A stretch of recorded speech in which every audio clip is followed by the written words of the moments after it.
আসসালামু আলাইকুম।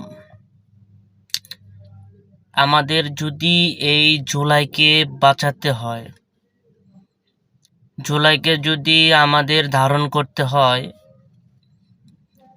তাহলে জুলাইয়ের যে শক্তি বর্তমান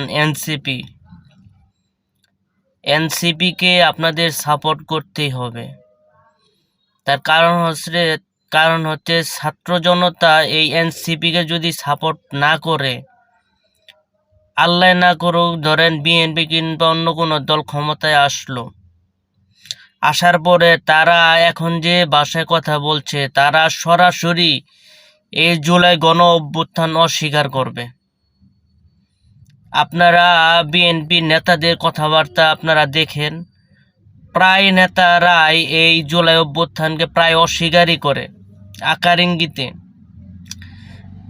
তারা যদি ক্ষমতায় আসে, দেখবেন আমার মনে হয় আর কি, ক্ষুদ্র রাজনৈতিক জ্ঞানে তারা এই জুলাই গণ অভ্যুত্থান হয় অস্বীকার করবে, তা নাহলে নিজেদের পুরোটাই দাবি করে বসবে।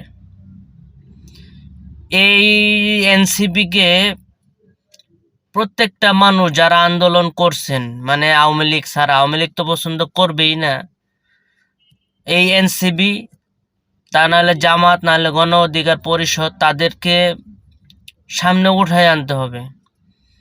যদি এনসিপি জামাত ক্ষমতা নাও যাইতে পারে, কিন্তু তাদেরকে একবারে সমান যেন টক্কর দিতে পারে ওইরকম একটা পজিশনে নিতে হবে।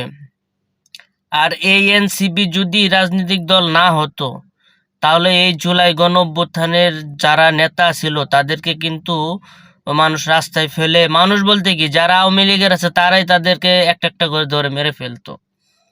অনেকে সমালোচনা করে যে এনসিপিকে সরকার প্রটোকল দিচ্ছে, বা এনসিপিকে সরকার প্রটোকল দিবে না কেন? এনসিবির নেতাদের টার্গেট, যারা পরাজিত শক্তি আছে তাদের তো টার্গেট এই এনসিবির নেতাদের।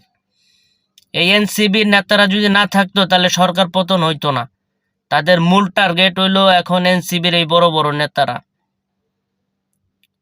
তাদের আরো টার্গেট, এই এনসিবি যে রাজনৈতিক দল করার কারণে আওয়ামী লীগ কিন্তু মার খেয়ে যাচ্ছে। শুধু আওয়ামী লীগ না, বিএনপিও কিন্তু মার খেয়ে যাচ্ছে। বিএনপির অনেক ভোটার জামাতে চলে গেছে, এখন এনসিপিতে চলে যাচ্ছে। বিএনপির বড় ক্ষতি এইটা। আর আওয়ামী লীগ তো বাদই, আওয়ামী লীগের যারা আছে তারা অর্ধেক বিএনপিতে চলে গেছে, অর্ধেক আওয়ামী লীগে চলে গেছে, এই বিএনপিতে চলে গেছে।